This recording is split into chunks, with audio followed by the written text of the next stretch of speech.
Si vous êtes une femme mariée, ou si vous envisagez de vous marier un jour, je vous demande d'arrêter tout de suite et d'écouter attentivement ce que je vais vous dire. C'est peut-être le message le plus grave et le plus urgent que vous ayez jamais reçu. Ce que je vais vous raconter n'est pas une histoire inventée pour divertir, mais une expérience réelle, vécue par moi, qui a changé mon destin et peut changer le vôtre aussi. J'ai été en enfer et j'ai vu de mes propres yeux ce qui arrive à tant de femmes qui rompent leurs vœux, déshonorent leur mari et détruisent le foyer qu'elles avaient promis de prendre soin. Ce que j'ai vu est inoubliable et je sais que Dieu m'a ramené pour les avertir avant qu'il ne soit trop tard. Vous pourriez penser que ces choses ne vous concernent pas, que l'enfer est réservé à des gens bien pires ou à des légendes anciennes. Mais la vérité, c'est qu'aujourd'hui, des milliers de bonnes femmes aux yeux du monde marchent vers le jugement éternel sans s'en rendre compte.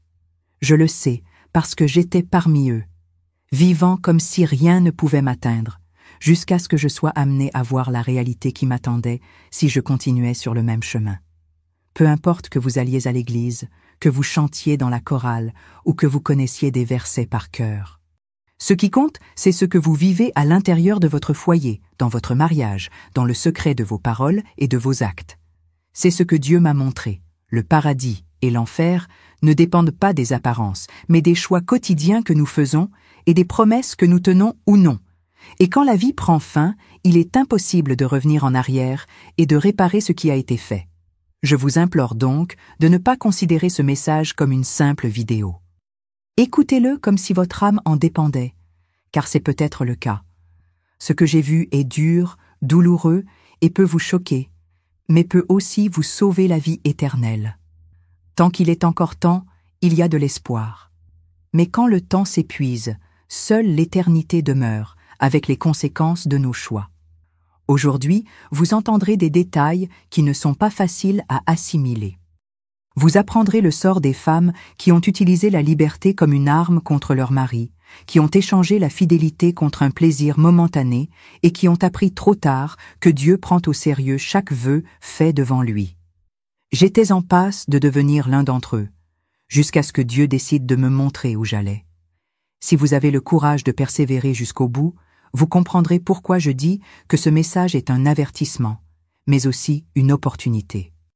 Et si Dieu m'a permis de revenir vous le dire, c'est parce qu'il vous appelle encore à changer avant qu'il ne soit trop tard.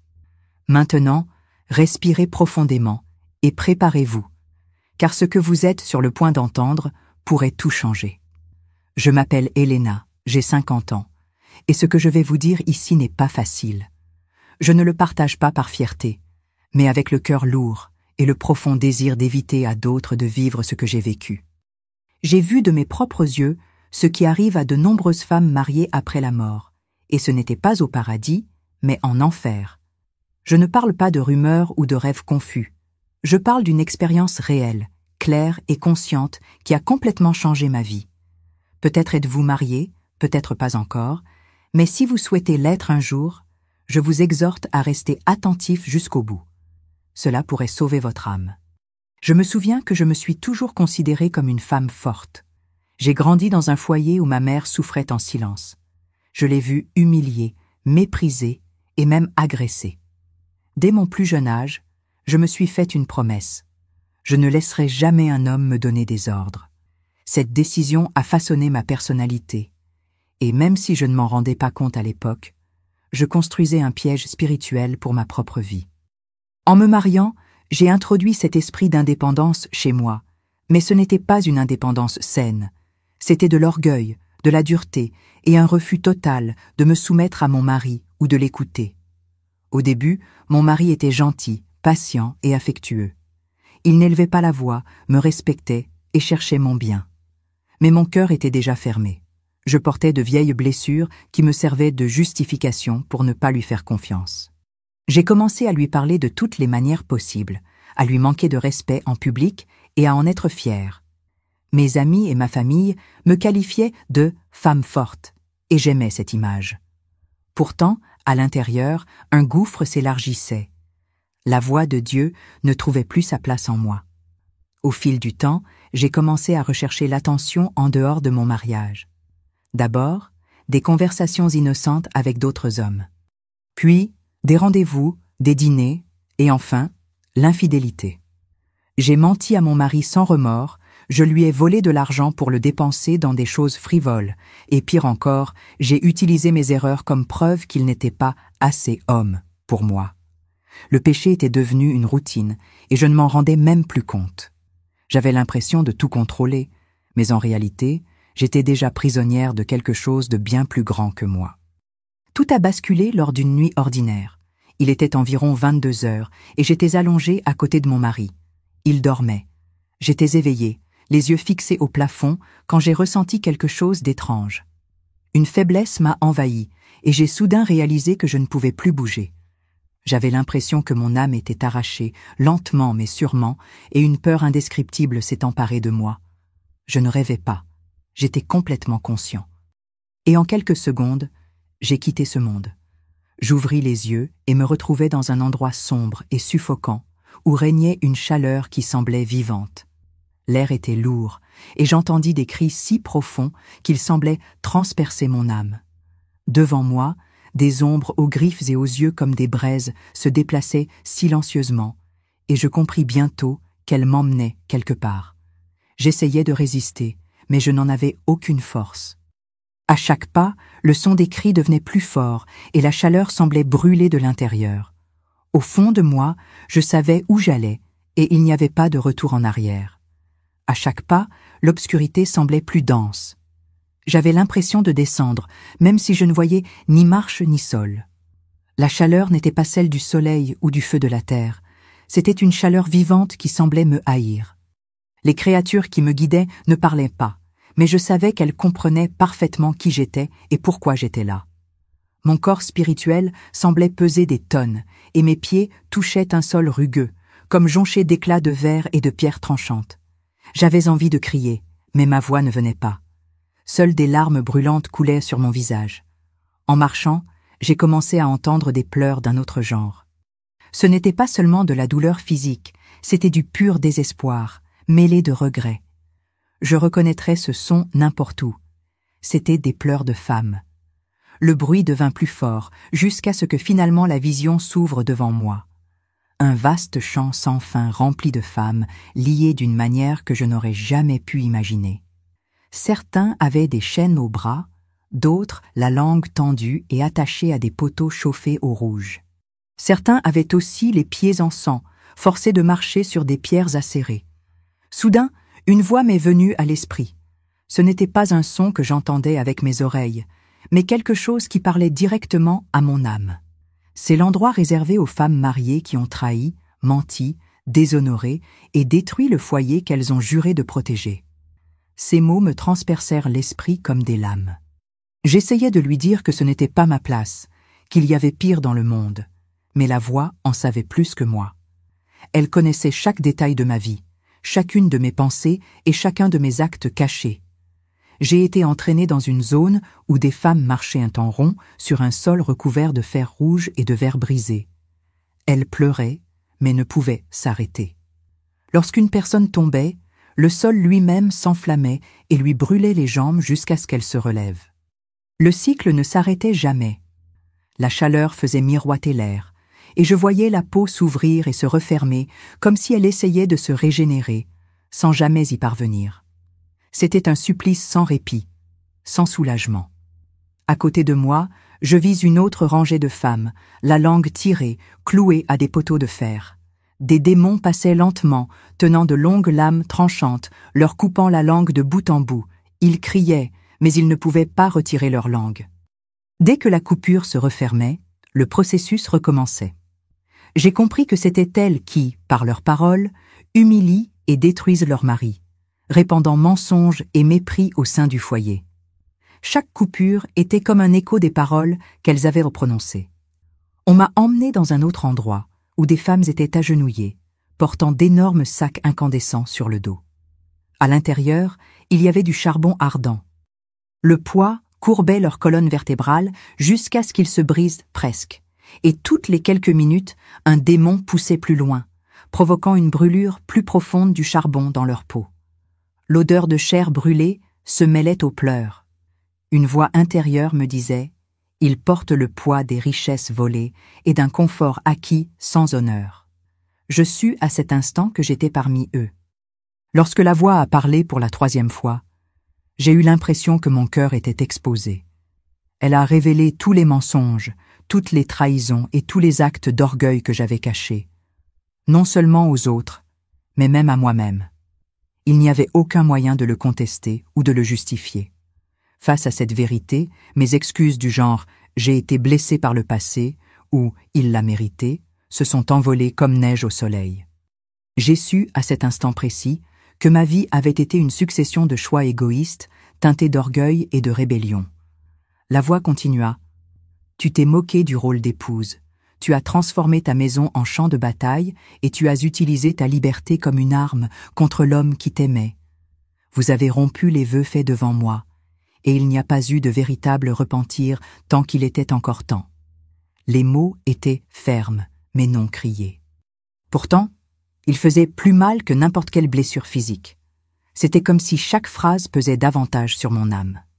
J'ai regardé autour de moi et j'ai vu des visages familiers, des femmes de ma ville, des voisines et même des connaissances de l'Église. Certaines avaient été considérées comme des femmes exemplaires dans la communauté. La douleur dans leurs yeux n'était pas seulement due à la souffrance physique, mais à la honte d'être là, sachant que l'éternité ne leur donnerait pas une seconde chance. Cela m'a fait réaliser que beaucoup d'entre nous vivent une double vie. Ils paraissent saints en public, rebelles et pécheurs à la maison. Alors que j'essayais de traiter tout cela, j'ai senti un nœud coulant se resserrer autour de ma poitrine, comme si j'étais entraîné à participer aux punitions. Chaque pas que je faisais sur ces pierres tranchantes semblait couper non seulement mes pieds, mais aussi mes souvenirs, et ils m'accusaient tous.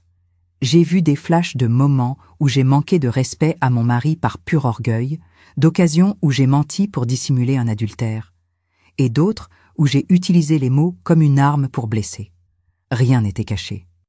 J'ai voulu demander pardon, mais j'ai réalisé quelque chose d'effrayant.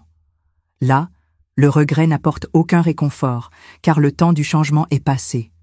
C'était comme si mes larmes s'alourdissaient et me revenaient comme la preuve que lorsque j'avais la chance de choisir le bien, j'avais choisi le mal. Cette prise de conscience fut plus douloureuse que n'importe quelle blessure visible. Et pour la première fois, je ressentis la peur non pas du feu, mais du jugement éternel. C'est alors que j'ai compris que ma présence là-bas n'était ni une erreur, ni une simple visite. Je méritais vraiment cet endroit, et le plus effrayant était que si j'étais mort cette nuit-là, mon âme serait restée à jamais enfermée dans cette prison. Prendre conscience de cela a brisé quelque chose en moi que des années de conseils et de prédications n'avaient jamais touché. C'était la vérité nue, et cela faisait plus mal que tout ce que j'avais jamais vécu. En traversant le sol en feu, je me suis rendu compte que chaque pas semblait raviver des souvenirs de ma vie. Pas des souvenirs isolés, mais ceux-là même que j'essayais d'oublier. C'était comme si chaque pierre tranchante était une lime ouverte, révélant mes péchés cachés avec une clarté cruelle. Je me suis souvenu de la première fois où j'ai menti à mon mari, en prétendant que j'allais rendre visite à ma mère, alors qu'en réalité, j'allais rencontrer un autre homme. Je me suis souvenu des fois où j'utilisais mon salaire pour me faire plaisir pendant qu'il peinait à payer les factures, me justifiant en me disant que je le méritais. La douleur physique dans mes pieds était insupportable, mais la douleur de ma conscience était encore pire. J'avais envie de fermer les yeux et de ne plus voir, mais il n'y avait aucun répit, ni pour mes yeux ni pour mon âme. À chaque souvenir, je ressentais davantage de honte et de désespoir. C'était comme si l'enfer avait été conçu de telle sorte que personne ne puisse se tromper sur sa raison d'être. Il n'y avait pas de place pour penser « c'était une erreur » ou « Dieu est injuste ». Tout était exposé si clairement que même la personne la plus fière resterait silencieuse. J'ai regardé de côté et j'ai vu une femme que j'avais autrefois admirée à l'église. Elle souriait toujours, servait toujours dans le ministère, mais maintenant elle était agenouillée, les chaînes brûlant sa peau. Lorsque nos regards se sont croisés, il n'y avait aucun jugement mutuel, seulement la compréhension de deux âmes damnées. Cet échange silencieux m'a fait plus mal que n'importe quelle blessure physique. À un moment donné, un démon s'est dressé devant moi. Il n'avait pas l'apparence caricaturale des films ou des dessins animés. C'était d'autant plus effrayant que ce n'était pas complètement monstrueux. Il avait des traits presque humains mais déformés, comme si quelque chose de sacré avait été irréversiblement corrompu. Il m'a regardé comme s'il connaissait chaque détail de ma vie. Sans un mot, il a tendu la main et m'a touché l'épaule. À cet instant, j'ai eu l'impression que tout le poids de mes péchés, physiques et spirituels, reposait sur mes épaules. Mes jambes tremblaient et je me suis retrouvée à genoux. Ce poids n'était pas seulement symbolique. J'ai littéralement senti ma colonne vertébrale se courber et mes muscles se déchirer. J'avais l'impression de porter non seulement des sacs de charbon, mais chaque mensonge, chaque trahison, chaque manque de respect se transformait en quelque chose de solide, écrasant mon corps. Plus j'essayais de me redresser, plus le poids augmentait, comme si l'enfer lui-même me disait « Tu as choisi cela, maintenant porte-le pour toujours ». L'impuissance était totale. Vous n'aviez aucune force, aucune aide extérieure. Vous étiez seul face aux conséquences de vos décisions. La voix qui m'avait parlé auparavant revint. Elle ne criait pas, elle n'accusait pas hystériquement. Elle était calme, mais implacable. Tu pensais que la soumission était de l'esclavage, que le respect était un signe de faiblesse? Tu as utilisé l'amour comme monnaie d'échange et ton foyer comme champ de bataille. Ici, chaque choix a un prix, et le tien se paie maintenant. Chaque mot de cette voix était comme un feu liquide qui se déversait dans ma poitrine. Je savais que je ne pouvais pas répondre, car toute défense serait un mensonge, et à cet instant, le mensonge s'éteignit avant même d'avoir été prononcé. J'ai levé les yeux, cherchant une lueur, mais je n'ai vu qu'un ciel mort, lourd et immobile. Il n'y avait ni vent, ni bruit de vie, seulement des cris et l'écho incessant de la douleur. C'est à ce moment-là que j'ai réalisé que si ce n'était pas la miséricorde de Dieu qui m'avait ramené, ce serait mon éternité. L'idée de ne plus jamais rien voir de bon, de ne plus jamais entendre un rire sincère, de ne plus jamais ressentir la paix, me déchirait. Je savais que si je m'en sortais vivant, je ne serais plus jamais le même. Tandis qu'on m'entraînait vers une autre section, je réalisais que le supplice y était encore plus intense. Les femmes étaient disposées en une interminable file, la bouche ouverte, tandis que des démons leur tenaient la langue tendue par des crochets. Ces langues étaient attachées à des poteaux de fer chauffés au rouge, et la chaleur faisait crépiter et fumer la chair. L'odeur était suffocante, un mélange de chair brûlée et de soufre. Certains pleuraient en silence, d'autres criaient si fort qu'ils résonnaient dans la pièce, mais rien n'atténuait l'intensité du châtiment. J'ai compris, à cet instant, que j'étais là où les maux étaient jugés, ceux qui détruisaient des foyers, blessaient des cœurs et brisaient des promesses sacrées. Toutes les quelques minutes, un démon passait lentement, tenant une longue lame tranchante. Il leur ouvrait la langue, tandis que leurs victimes hurlaient de douleur. Mais, horriblement, la langue repoussait en quelques secondes et le processus recommençait, sans fin. C'était un cycle éternel, et à chaque passage de la lame, non seulement le corps souffrait, mais aussi l'esprit, car avec lui revenait le souvenir des paroles prononcées. C'était comme si chaque coup s'accompagnait d'un écho. Insultes, mensonges, humiliations, le tout répété dans la tête, dans un tourment mental parallèle au tourment physique. La voix m'a parlé à nouveau, mais cette fois, elle semblait encore plus profonde. La mort et la vie sont au pouvoir de la langue. Tu l'as utilisée pour tuer, non pour guérir. Tu as blessé ce que tu avais promis de protéger. La langue qui a menti, qui s'est moquée, qui a détruit, récolte maintenant ce qu'elle a semé. Chaque phrase semblait enfoncer une épine plus profondément dans ma conscience. J'essayais de me souvenir des fois où j'avais prononcé des mots d'encouragement ou d'amour, mais ils étaient rares comparés à la quantité de venin que j'avais déchaîné contre mon mari. La honte était si profonde qu'elle me déchirait l'âme en morceaux. J'ai regardé sur le côté et j'ai vu une femme que je ne connaissais que de vue, du quartier. Elle avait toujours été douce et gentille en public, mais maintenant elle était là, piégée comme tout le monde. Nos regards se sont croisés, et à cet instant, j'ai compris qu'en enfer, il n'y a pas de masque. Ce que vous êtes devant Dieu, c'est ce que vous êtes éternellement, sans maquillage, sans réputation, sans titre. Sa souffrance était identique à la mienne, car le critère était la vérité absolue et non l'apparence que nous montrons aux autres. Alors qu'un démon s'approchait de moi avec sa lame, la panique m'envahit. Je savais ce qui allait se passer et je voulais fuir, mais je n'avais nulle part où aller. La lame glacée toucha ma langue, et la douleur fut si intense que ma vision devint noire pendant un instant. Il n'y avait pas de mort pour me soulager, seulement un retour automatique à la situation initiale pour souffrir à nouveau. L'humiliation était aussi grande que la douleur physique, car chaque coupure me rappelait que mes mots avaient servi à détruire et non à construire. Alors que la torture continuait, la voix parla une fois de plus. Ici, il n'y a pas de retour en arrière, pas de seconde chance. Mais toi, Helena, tu n'es pas encore morte. Ceci est un avertissement.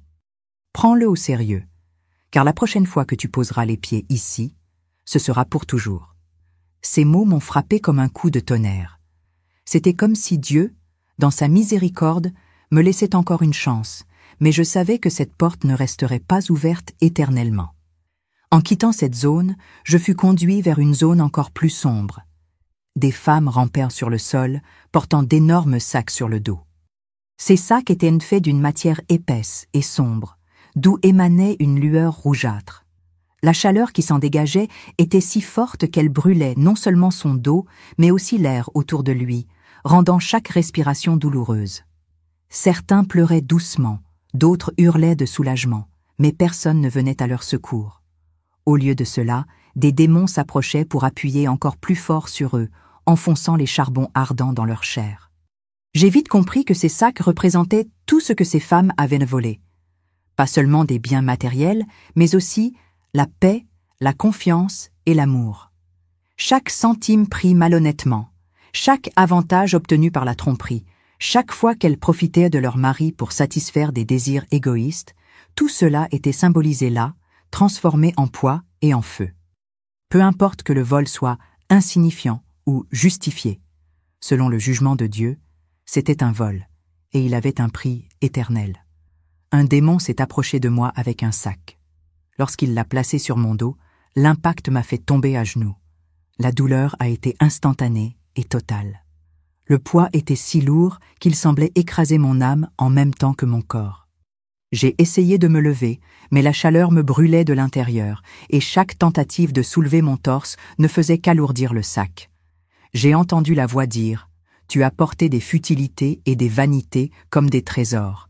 Maintenant, tu portes le véritable poids de tes actes. » En rampant, je sentais les braises me brûler la peau et les os. J'avais l'impression que de minuscules explosions se déclenchèrent dans mon dos à chaque pas. L'odeur de la chair et des tissus brûlés se mêlait au bruit des os qui craquaient, et pourtant, il n'y avait pas de mort, pas de fin. C'était comme si le temps avait été arraché de là, et que tout était éternel. J'ai commencé à penser qu'il n'y avait aucune chance de sortir vivant de cet endroit. J'ai regardé devant moi, et j'ai vu une file interminable de femmes, toutes portant les mêmes sacs. Certaines étaient si faibles qu'elles pouvaient à peine ramper, mais elles étaient obligées de continuer. Aucune d'elles ne pouvait se décharger, même pas une seconde. Un démon qui essayait d'atténuer la souffrance n'existait tout simplement pas. Tout le monde était là pour s'assurer que la douleur était constante. C'était un système de punition parfait où la culpabilité devenait la matière première du tourment. La voix parla une fois de plus, et cette fois avec une plus grande gravité. L'enfer n'est pas seulement un feu, c'est une justice sans pitié. Tant que vous vivez, vous avez une croix à porter et un pardon à recevoir. Ici, seul pèse le poids de vos choix. Souvenez-vous-en. Ces mots ont brûlé plus que du charbon dans mon dos, car ils m'ont montré que la vie qui me restait était la seule chance d'échapper à ce destin. Juste au moment où je pensais avoir vu le pire, je fus emmené dans un endroit qui semblait différent des autres secteurs. Le sol était sec et craquelé, comme si une rivière y avait coulé des millénaires avant de s'évaporer, ne laissant que de profondes fissures. L'air sentait la moisissure mêlée à du vieux sang, et un épais brouillard recouvrait tout, rendant la vue difficile. Ici, pas de cris incessants, mais un silence pesant qui semblait m'écraser la poitrine. En marchant, je réalisais que, dans les parois de cette vallée, il y avait comme des écrans invisibles, et que je commençais à revoir des scènes de ma vie. Ce n'étaient pas des souvenirs aléatoires, mais des moments cruciaux, des décisions qui ont changé le cours de ma vie. J'ai revu la première fois que j'ai regardé un autre homme avec désir, alors que j'étais déjà mariée. J'ai revu le jour où j'ai décidé de cacher l'argent que mon mari m'avait donné pour payer mes factures et l'utiliser à mon profit. J'ai revu chaque mot dur que j'ai prononcé, chaque geste de mépris, chaque trahison silencieuse dont il ignorait l'existence. C'était comme si l'enfer était une salle d'audience et que ces souvenirs étaient la preuve irréfutable de ma conviction. J'ai essayé de fermer les yeux, mais je me suis rendu compte que même cela était impossible. Mes paupières refusaient de m'obéir. Ce qui rendait cela insupportable, ce n'était pas seulement de revoir ce que j'avais fait, mais de ressentir à nouveau les mêmes émotions que lorsque je l'avais fait. Quand je me suis vue humilier mon mari en public, j'ai ressenti à nouveau cet orgueil venimeux, et cela m'a rendu malade parce que maintenant je savais que cela venait d'un cœur complètement contaminé. Chaque souvenir n'était pas une simple image, mais une immersion totale dans l'instant. J'entendais ma propre voix mentir, je ressentais des papillons dans le ventre avant de rencontrer un amant, et, en même temps, je ressentais le regard déçu de Dieu posé sur moi. C'était une triple souffrance, la conscience de la culpabilité, la reviviscence de l'acte et la certitude de la condamnation. Dans cette vallée, aucun démon n'était visible, mais je sentais quelque chose qui observait tout, veillant à ce que je ne m'éloigne pas une seule seconde de ces souvenirs. C'était comme si des forces invisibles contrôlèrent mon corps, me forçant à regarder et à rester devant ces scènes. Et pour couronner le tout, chaque souvenir était accompagné d'un murmure. « Tu as choisi ça. Tu le savais. Tu le voulais. » Ces mots me transpercèrent comme des lames, brisant toute illusion selon laquelle j'avais été victime des circonstances. Non, j'avais été l'auteur de mes propres tragédies. À un moment donné, un souvenir m'a fait trembler plus que tous les autres. C'était une simple dispute à propos d'une affaire de famille. Mon mari était calme, essayant de résoudre le problème, mais j'étais rempli d'orgueil et de colère. Je me souviens avoir dit « Tu ne me gouvernes pas, je n'ai besoin de toi pour rien ». En l'entendant à nouveau dans la vallée, j'ai réalisé qu'il ne s'agissait pas seulement d'une rébellion conjugale, mais d'un affront direct au rôle que Dieu avait établi pour le mariage. Ces mots ont résonné tellement de fois qu'ils ont commencé à se fondre dans les cris que j'avais entendus dans les autres secteurs. À chaque souvenir, je ressentais le poids du regret, mais cela n'apportait pas la paix, cela ne faisait qu'augmenter la douleur. Le repentir n'est pas là comme sur terre. Ici, il est stérile, il ne produit pas de pardon, il ne fait qu'alimenter le tourment. Et c'était là le plus cruel. Le souvenir de ce que j'aurais pu faire différemment ne venait pas me redonner espoir, mais me montrer que cette opportunité était révolue à jamais. Le temps, si précieux dans la vie, était désormais une denrée inexistante, ce qui rendait chaque souvenir plus étouffant. C'est alors que la voix parla à nouveau, mais cette fois avec un ton plus grave. « Elena, tu es toujours en vie. C'est la vallée où beaucoup demeurent à jamais, revivant chaque mauvaise décision jusqu'à la fin des temps. Je t'ai amené ici pour que tu vois où ton chemin s'arrête si tu ne changes pas. Reviens et n'utilise plus ton passé comme excuse pour continuer à pécher. » Ces mots n'ont pas apaisé la douleur, mais ils ont allumé en moi une petite flamme de possibilité. Je savais que si je retournais, je devrais changer radicalement. Et pour la première fois depuis mon arrivée, j'ai commencé à aspirer à quitter cet endroit de toutes mes forces. J'ai été arraché à la vallée des souvenirs, et avant même de pouvoir respirer, je me suis retrouvé dans un long couloir étroit. Les murs étaient hauts et couverts d'inscriptions rougeoyantes, comme si elles étaient vivantes. En m'approchant, j'ai réalisé que ces inscriptions étaient des vœux et des promesses que les gens avaient faites à Dieu et qu'ils avaient rompues. J'ai reconnu certaines phrases comme celles que j'avais prononcées à l'autel le jour de mon mariage. Je promets d'être fidèle, dans la maladie comme dans la santé, pour le meilleur et pour le pire. Mais à présent, ces mots n'avaient plus aucune beauté, c'étaient des accusations enflammées contre moi. Le sol du couloir était fait d'une substance collante et brûlante qui collait à mes pieds et semblait m'entraîner vers le bas à chaque pas. J'ai avancé péniblement et j'ai remarqué qu'à chaque porte le long de l'allée, des femmes étaient piégées, répétant sans cesse les vœux qu'elles avaient rompus, comme un écho amer du jour où elles les avaient prononcés pour la première fois. En marchant, je ressentais un poids différent. Non pas le poids physique de sacs de charbon, mais le poids moral et spirituel d'avoir utilisé des mots sacrés avec tant de légèreté.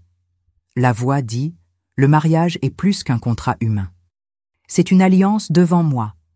Quiconque la rompt par rébellion et par égoïsme rompt non seulement avec son conjoint, mais aussi avec moi. » Ces paroles brûlaient plus fort que le feu qui brûlait ailleurs, car elles me montraient que mon péché n'était pas seulement contre mon mari, mais contre Dieu lui-même.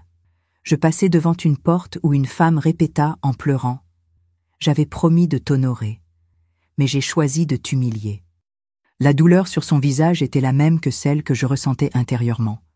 À chaque porte que je franchissais, j'entendais des histoires différentes, mais toutes centrées sur le même principe. Orgueil, trahison, mépris et confiance trahie. Certaines femmes étaient agenouillées, le cou enchaîné au mur. D'autres tenaient des anneaux incandescents qui leur brûlaient les mains sans en détruire le métal. Ces alliances étaient comme des témoins éternels de ce qu'ils rejetaient. J'ai regardé mes propres mains et j'ai vu que mon alliance était là aussi, rougeoyante comme des braises. La douleur n'était pas seulement dans mon corps, mais dans mon âme, comme si chaque parcelle de mon histoire était exposée. Soudain, le couloir se referma derrière moi, et je compris qu'il n'y avait plus de retour en arrière possible. La seule option était de continuer. Le son des femmes répétant leurs vœux s'amplifia, formant une sorte de chant funèbre qui résonna dans toute la pièce. Chaque voix semblait pénétrer mon cœur comme une accusation directe. « Tu as aussi promis, tu as aussi rompu ta promesse. » Je n'avais aucun moyen de me défendre, car je savais que c'était vrai. Les murs semblaient se refermer sur moi, et la chaleur augmentait à chaque pas. La sueur ruisselait sur mon visage, mêlée de larmes, et chaque goutte me semblait témoigner de ma culpabilité. Arrivé enfin au bout du couloir, je trouvai un portail fermé, baigné d'une lumière si intense qu'elle me faisait mal à la vue. La voix reprit « Ces vœux ont été faits en ma présence. Je n'oublie pas. Mais tu respires encore, et tant qu'il y a de la vie, il y a une chance de rédemption. N'utilise pas cette chance pour retomber dans les mêmes mensonges. » Ces mots résonnèrent en moi comme un coup de marteau, et je sus que ce qu'on me montrait n'était pas seulement une condamnation, mais aussi un ultime avertissement. Ce couloir était un mémorial éternel aux promesses que j'avais rompues, et le voir me brisait plus que toute autre punition. Je suis tombé à genoux devant la porte, épuisé, sans la force physique ou émotionnelle de continuer. À ce moment-là, j'ai compris que l'enfer n'était pas seulement un lieu de feu et de douleur, mais aussi de mémoire parfaite, où chaque mot et chaque acte résonnent à jamais. C'était plus douloureux que n'importe quelle blessure physique. Et même dans ce désespoir, une pensée a commencé à germer. Si je m'en sortais, non seulement je changerais de vie, mais je ferais tout mon possible pour prévenir d'autres femmes avant qu'il ne soit trop tard.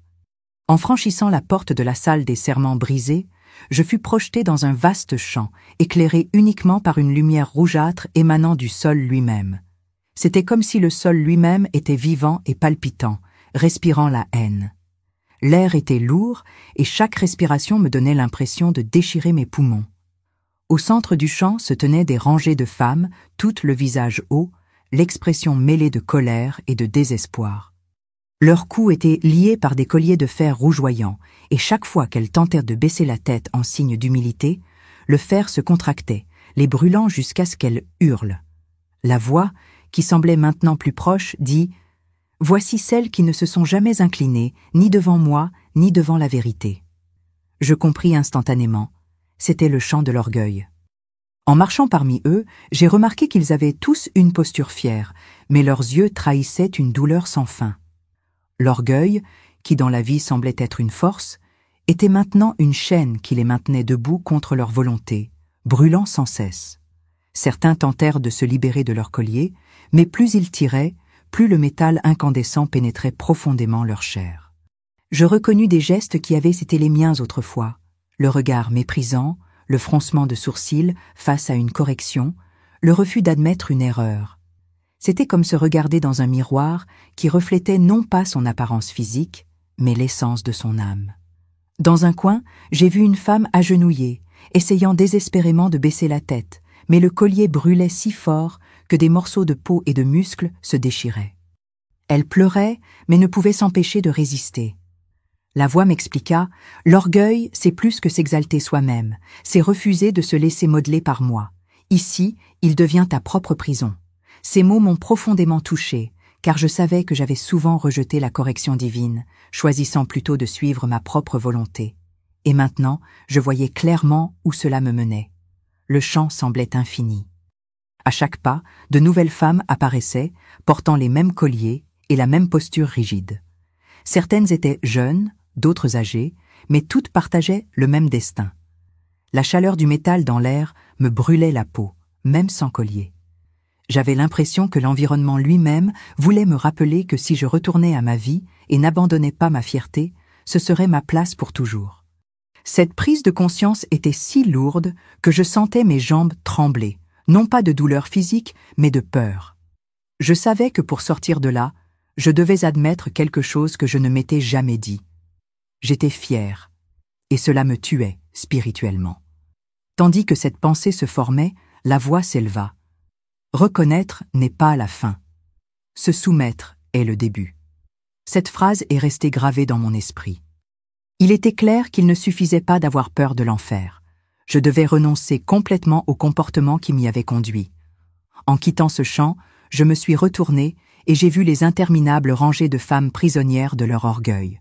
Le son de leurs cris et l'odeur de chair brûlée persistaient en moi. Je savais que ce souvenir me hanterait pour le reste de ma vie, non pas pour me condamner, mais pour me garder en alerte. Et j'ai promis en silence que si jamais j'avais la chance de revenir, je ne laisserais plus jamais l'orgueil diriger mes actions ou mes paroles. Peu après, on m'a emmené dans un petit espace, presque claustrophobe. Les murs étaient recouverts de miroirs, mais ils ne reflétaient pas mon apparence physique. Au lieu de cela, ils ont montré mon âme telle qu'elle était vraiment, un enchevêtrement de blessures, de taches sombres et de lourdes chaînes. Impossible de détourner le regard. À chaque seconde, de nouvelles images surgissaient, des scènes où j'avais choisi de blesser plutôt que de pardonner, où j'avais menti pour dissimuler mon erreur, où j'avais traité mon mari comme un ennemi. Il n'y avait pas d'échappatoire. C'était moi, nu devant la vérité. J'ai essayé de m'éloigner d'un des murs, mais le sol semblait bouger avec moi, me poussant toujours plus près du reflet. C'était comme si l'environnement lui-même disait « Fais face, ne fuis pas ». J'ai vu le moment précis où j'avais choisi de trahir, et j'ai ressenti à nouveau une poussée d'adrénaline mêlée de culpabilité. Mais maintenant, contrairement à avant, il n'y avait plus de plaisir, juste la vision brutale de la dégradation de mon âme à chaque mauvaise décision. La voix se fit entendre, plus douce cette fois, mais toujours ferme. Voici le miroir que chaque homme et chaque femme contempleront devant moi. Ici, pas de maquillage spirituel, pas de déguisement. Ce que vous êtes, c'est ce qui apparaît. Cette déclaration m'a profondément blessée, car j'ai réalisé que beaucoup de choses que je présentais comme des vertus n'étaient en réalité qu'une façade pour cacher la corruption. La charité dont je faisais preuve pour être vue, l'humilité qui n'était que commodité, tout était là, exposé. Je me suis mise à pleurer et j'ai murmuré à Dieu de m'accorder une seconde chance. Mais la voix m'a répondu « Tu n'es pas encore mort. C'est à toi de voir maintenant et de décider. Quand viendra le jour final, il n'y aura pas de choix, seulement des conséquences. » Le poids de ces mots m'a coupé le souffle. C'était comme si une porte invisible s'était ouverte devant moi, non pas pour que je parte, mais pour que je comprenne qu'il me restait une décision à prendre de mon vivant. Le miroir continuait de me montrer, mais quelque chose a changé.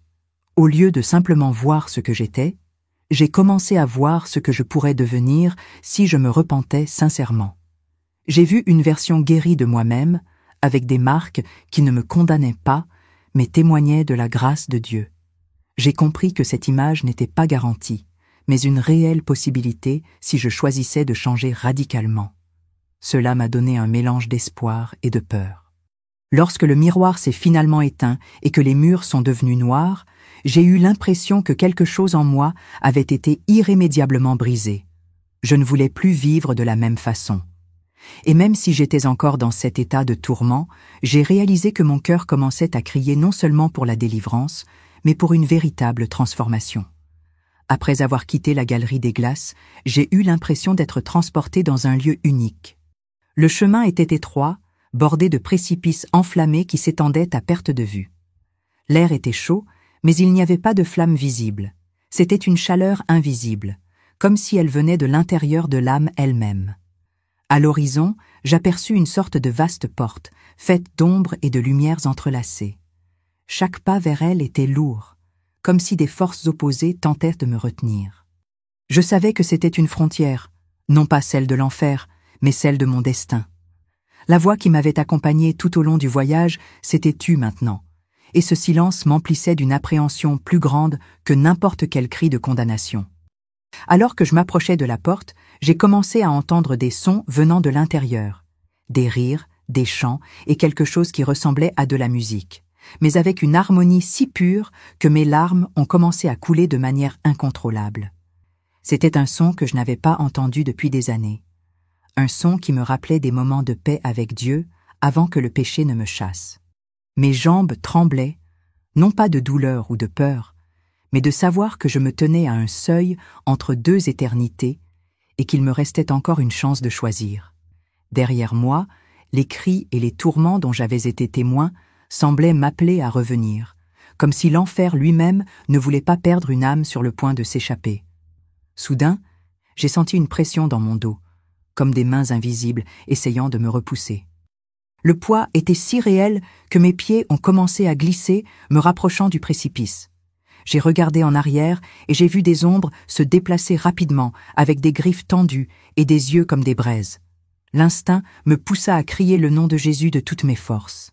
À l'instant même, une vague de lumière jaillit du portail et frappa les ombres, les repoussant avec des cris qui résonnèrent comme le tonnerre. La voix parla à nouveau, cette fois avec une fermeté qui ne laissait place à aucun doute. C'est le point où beaucoup font marche arrière, car ils ne veulent pas payer le prix du changement. Vous avez vu ce qui vous attend si vous restez comme vous êtes. Maintenant décidez, la vie ou la mort, le paradis ou l'enfer.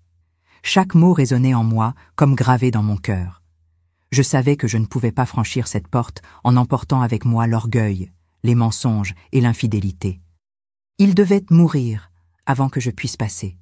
J'ai pris une profonde inspiration et, les mains tremblantes, j'ai commencé à déclarer à haute voix que je renonçais à chaque péché, non par non. J'avais l'impression que des chaînes invisibles m'étaient arrachées, une par une, brûlantes à mesure qu'elles se desserraient. La douleur était intense, mais en même temps libératrice. Derrière moi, les cris de l'enfer s'intensifiaient, comme pour étouffer ma détermination, mais j'ai persévéré jusqu'à ce qu'il ne me reste plus rien à confesser. Quand j'ai terminé, la lumière du portail s'est intensifiée et, sans que j'aie besoin de pousser, il a commencé à s'ouvrir lentement. Un vent doux, le premier que je sentais depuis mon arrivée ici, caressa mon visage, apportant avec lui un parfum indescriptible. Je savais que si je faisais le pas suivant, non seulement je sortirais de là, mais j'aurais la chance de revenir à la vie et d'avertir les autres de ce que j'avais vu. J'ai franchi le portail, le cœur battant, et à cet instant, le décor a complètement changé. L'obscurité, la chaleur étouffante et les cris ont été remplacés par une douce lumière et un silence non pas vide, mais profond. J'avais l'impression d'être porté par des bras invisibles, et c'était un sentiment de sécurité absolue. J'ai baissé les yeux et j'ai réalisé que mon corps était là, allongé dans le lit à côté de mon mari, comme la nuit où tout avait commencé. Mais maintenant, quelque chose avait changé. J'étais en vie, et chaque battement de mon cœur me rappelait la miséricorde que je venais de recevoir. Je me suis redressé dans mon lit, le visage ruisselant de larmes. Mon mari dormait encore, ignorant que, pendant son repos, j'avais parcouru les couloirs de l'enfer et atteint les confins de l'éternité. J'ai doucement touché son visage et lui ai demandé pardon en silence, promettant à Dieu et à moi-même que je ne lui manquerais plus jamais de respect ni ne le trahirais plus jamais. Il savait que cette promesse n'était pas seulement un engagement matrimonial, mais un pacte spirituel devant Dieu. J'ai passé les heures suivantes à prier, agenouillé sur le sol de la chambre. Les images de l'enfer étaient encore vives dans mon esprit. les femmes marchant sur des pierres acérées, les langues liées et coupées, les sacs de charbon qui leur brûlaient le dos, la salle des serments brisés, le champ de l'orgueil, le miroir de la vérité. Tout cela était gravé en moi comme des cicatrices qui ne s'effaceraient jamais, non pas pour me condamner, mais pour me rappeler ce qui était en jeu. J'ai su que ma mission, à partir de ce moment-là, était de raconter au plus grand nombre de femmes possible ce que j'avais vu. Le lendemain matin, j'ai raconté toute cette expérience à mon mari. Il m'a écouté en silence, les yeux embués de larmes, et m'a serré dans ses bras comme jamais auparavant. J'ai senti que, dans cette étreinte, Dieu commençait à restaurer quelque chose que j'avais moi-même détruit. Ce n'était pas seulement mon mariage qui guérissait, mais aussi mon âme. Je comprenais que le chemin était long, mais j'étais prête à le parcourir à chaque étape avec obéissance et humilité. Aujourd'hui, en partageant ce témoignage, je ne cherche ni à choquer ni à effrayer, même si je sais que ce que j'ai vu est terrifiant. Mon objectif est simple, prévenir avant qu'il ne soit trop tard. Si vous, femmes, écoutez ceci et savez que vous avez manqué de respect, trompé ou utilisé vos mots pour détruire votre foyer, sachez que ces choix ont un prix éternel. Mais il y a aussi le pardon et la réparation si vous décidez de changer tant qu'il est encore temps. Je suis allée en enfer et je suis revenue, non pas pour me vanter, mais pour dire que Jésus libère et transforme toujours. Si vous êtes en vie, il y a encore de l'espoir. Mais ne prenez pas cette chance à la légère, elle pourrait être la dernière. Aujourd'hui, je choisis la vie et je vous invite à faire de même, avant que les chaînes de l'orgueil et du péché ne vous enferment à jamais. Si ce message vous a touché, je vous demande de ne pas le garder pour vous. Partagez cette vidéo avec d'autres femmes, familles et personnes qui ont besoin d'entendre cet avertissement avant qu'il ne soit trop tard. Nombreuses sont celles qui suivent le même chemin que moi et ne savent pas où il mène. Chaque partage peut être une graine plantée dans la vie de quelqu'un. Il peut être l'avertissement qui empêchera une âme de tomber dans le même abîme. Merci de vous abonner à la chaîne et d'activer les notifications. Ainsi, non seulement vous serez informés des nouveaux messages, mais vous rejoindrez également un groupe de personnes engagées à diffuser la vérité et la parole de Dieu. En vous abonnant, vous contribuez à ce travail et à apporter avertissement et espoir là où je ne pourrais peut-être jamais atteindre seul. Dites ci-dessous ce que ce message a éveillé en vous. Votre expérience, votre témoignage ou même votre question peuvent être utilisés par Dieu pour toucher le cœur de ceux qui le lisent. Souvent, les paroles de quelqu'un qui a vécu une expérience similaire ont plus d'impact qu'on ne l'imagine. Ne remettez pas à demain. Partagez, abonnez-vous et participez activement. Vous contribuerez ainsi à perpétuer cette mission d'alerte, d'édification et de retour à la vérité de ceux qui s'éloignent de Dieu. Un message peut changer une vie, mais seulement s'il atteint ceux qui en ont besoin. Et vous pouvez être l'instrument que Dieu utilise pour y parvenir.